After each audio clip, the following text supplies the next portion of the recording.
Good day! Ang tutorial natin today, paano ba mapapahaba ang battery life ng inyong mobile. Ayan, part 2 ito ng paano ba masolusyonan ang cellphone na mabilis malobat. Ayan, kung hindi nyo pa yung napapanood, panoodin nyo muna dahil siguradong magugustuhan nyo din yan.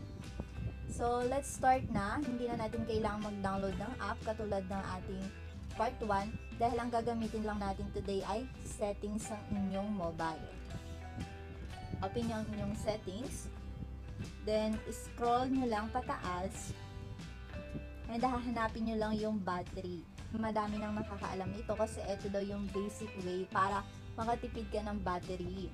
Pero kung hindi mo pa alam, step by step kong ituturo. Well, few steps lang naman to. Ayan, click natin yung battery. Dito sa may save power, makikita mo dito kung meron issues yung iyong phone.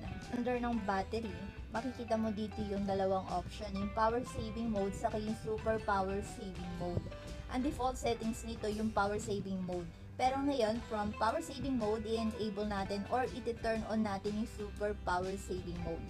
Makikita nyo yung difference nila yung time remaining kapag naka power saving mode ka, 1 day and 12 hours and 56 minutes. While ito naman super power saving mode, maglalas ito ng 2 days, 4 hours, and 42 minutes. Ayan, hindi pa full charge yung phone ko niya na.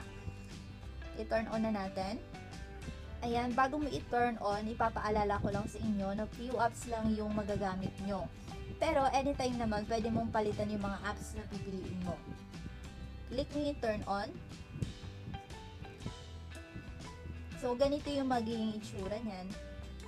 Pag kinilik mo yung add, pipili ka na ng apps na ilalagay mo dito sa mga add button na yan.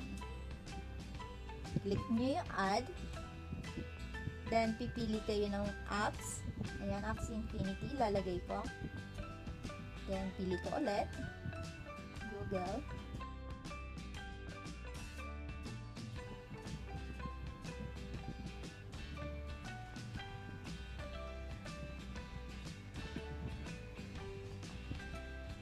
Ngayon, kung gusto mong palitan yung ibang app na napili mo, halimbawa yung Lazada.